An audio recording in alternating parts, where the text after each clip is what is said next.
दिल्ली का पौष इलाका लाजपत नगर, ये इलाका कपड़ों के लिए भी फेमस है। यहाँ पर शॉपिंग की जाती है, लेकिन लाजपत नगर इन दिनों एक गैंग रेप केस की वजह से खूब सुर्खियां बटोर रहा है।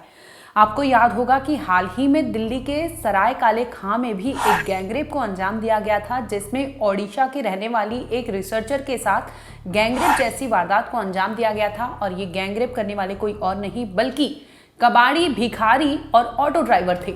ठीक एक महीने बाद दिल्ली के लाजपत नगर में ऐसी घटना सामने आती है, जिसमें ये जब खबर सामने आती है तो इसे सुनकर पुलिस के पैरों तले से जमीन खिसक जाती है। दरअसल वारदात तो है ठीक एक महीने बाद की, लेकिन जब पुलिस को सफदरजंग अस्पताल से फोन किया जाता है, जिसमें सूचना दी जाती है 11 नवंबर सुबह 4 बजे कि यहाँ पर 2 महिलाएं आई हैं, जिसमें से एक की उम्र सिर्फ 17 साल है और दूसरे की 22 साल है। दोनों आपस में भांजी और मौसी हैं, जिसकी वजह से वो अस्पताल से फ़ोन किया जाता है कि दोनों के साथ दरिंदगी हुई है, दोनों के साथ गैंगरेप हुआ है। बच्ची का पेट दर्द हो रहा था। इसके बाद परिवार वाले उसे ले आते हैं। वहाँ खुलासा होता है कि इनके साथ दरिंदगी की है और ये एक नहीं बल्कि कई लोगों ने मिलकर इस वारदात को अंजाम दिया था। अब पुलिस पहुंचती है, तहकीकात करती है। तहकीकात में ये सामने आता है, दरअसल 10 नवंबर की बात है, जब मौसी अपने भांजी के साथ निकलती है क्लब जाने के लिए। दिल्ली के लाजपत नगर में एक क्लब होता है, उस क्लब में ये दोनों जाती है पार्टी करने के लिए। ये क्लब का नाम जो था अपस्केल क्लब। ये दोनों जाती है इस क्लब में, लेकिन एंट्री करने के पहले ही उन्हें रोक दिया जाता है, जिस पर वो दोनों वहाँ बाहर खड़ी हुई फ़ोन पर बातचीत करती है, आपस में बातचीत करती है कि किसी भी तरह से इन्हें जाना है, लेकिन जाने में कोई एंट्री नहीं मिल रही। इसी वजह से वो दूसरे तरकीब निकाल रहे थे कि किसी भी तरह से वो अंदर जा पाए। इसी दरमियान वहाँ पर एक कार आकर रुकती है। कार में 5 लड़के होते हैं। वो लड़के भी इस क्लब में आने के लिए, एंट्री मारने के लिए खड़े होते हैं। तब तक इनकी नज़र इन दोनों पर पड़ती है।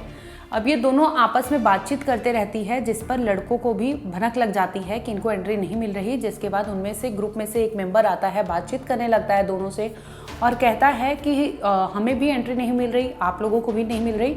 तो लाजपत नगर के और भी क्लब हैं आसपास के, मालवीय नगर हो और या तो मालवीय नगर में भी नहीं तो गुरुग्राम में क्लब, बहुत ऐसे क्लब हैं जहाँ पर हम आपको ले जा सकते हैं। तो ये दोनों वहाँ पर खड़ी रहती है, बातचीत करते रहती है चुपचाप वहाँ खड़ी होकर। इसी दरम्यान ये लड़के इन्हें ऑफ़र देते हैं। ये दोनों कुछ टाइम तक सोचती है। लड़के तभी कहते हैं कि आप लोग सोच लीजिए, हम फिर आते हैं थोड़ी देर में। अब ये लड़के जाते हैं, वहाँ से दोबारा से आते हैं और इसी दरमियान ये लोग फ़ोन नंबर भी एक्सचेंज कर लेते हैं कि आप लोग सोच के बता देना। अब दोनों मौसी और उसके साथ नाबालिग जो लड़की होती है, दोनों मान जाते हैं कि अच्छा ठीक है, हम चलते हैं। अब दोनों कार में सवार जैसे ही होती हैं तो उनमें से गैंग का जो एक लड़का होता है वो इन्हें कोल्ड ड्रिंक ऑफर करता है। अब क्योंकि कुछ देरी से इन दोनों में बातचीत हो रही थी तो इन्हें कुछ ऐसा लगा नहीं और दोनों भी कोल्ड ड्रिंक पी लेती हैं। कोल्ड ड्रिंक पीने के बाद ये दोनों लड़कियां होश में नहीं होती। इसी दरमियान ये जो लड़के होते हैं अपनी कार से निकल जाते हैं आगे की तरफ। अब ये कार लेते हुए लाजपत नगर से होते हुए धौला कुआं क्रॉस करते हैं। इसके बाद ये गाड़ी की रफ्तार और बढ़ा देते हैं। बीच बीच में शराब पीते हैं, मौज मस्ती करते हैं, लड़कियों से छेड़खानी करते हैं, क्योंकि लड़कियां उस कोल्ड ड्रिंक में कुछ मिलाया हुआ था, सेडेटिव टैबलेट्स मिलाए हुए थे, जिसकी वजह से वो अपने होश में पूरी तरह से नहीं थी। उसका फ़ायदा ये लड़के उठाते हैं, उन्हें छेड़छाड़ करते हैं चलती कार में और कार चलती रहती है, म्यूज़िक बजते रहता है और शराब की पार्टी अंदर होती रहती है और गाड़ी लाजपत नगर से होते हुए धौला कुआं से आगे निकल जाता है।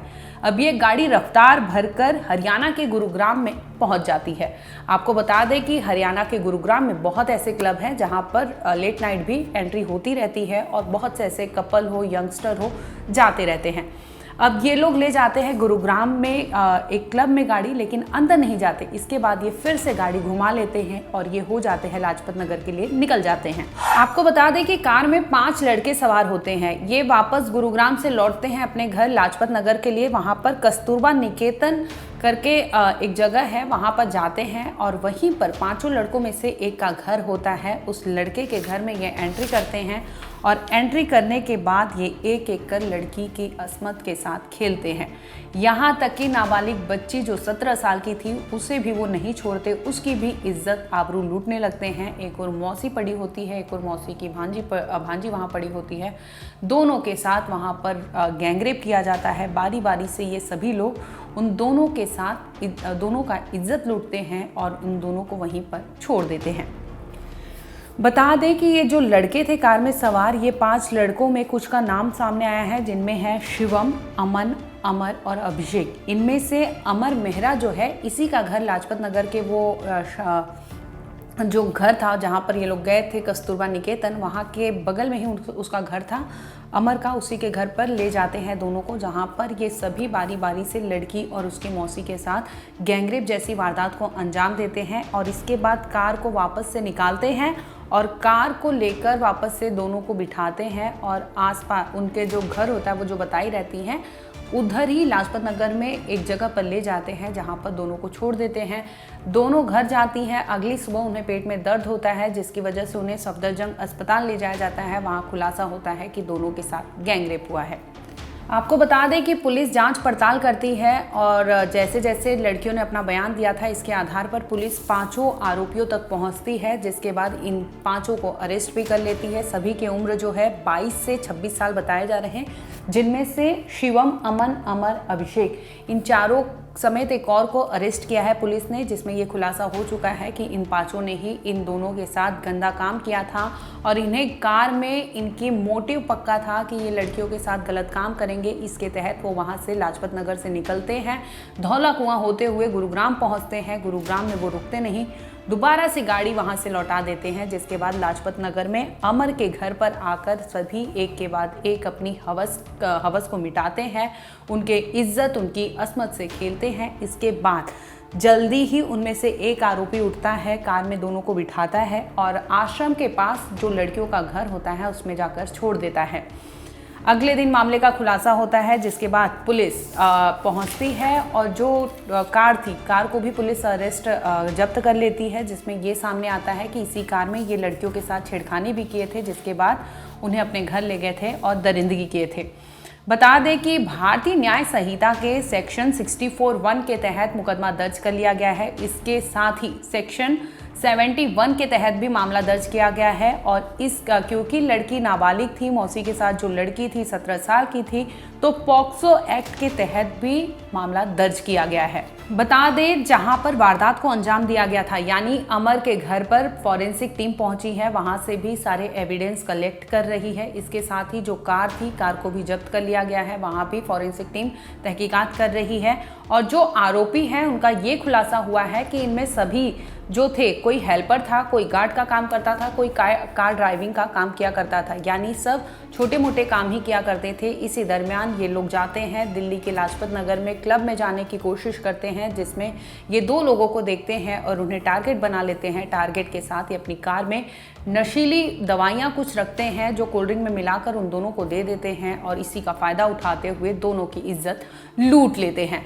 यानी इस तरह से 1 महीने के भीतर दिल्ली में गैंगरेप जैसी 2 बड़ी वारदात को अंजाम दिया गया। एक तो सराय काले खां, यानी ये दिल्ली का बहुत पॉश इलाका माना जाता है, राजघाट के करीब माना जाता है।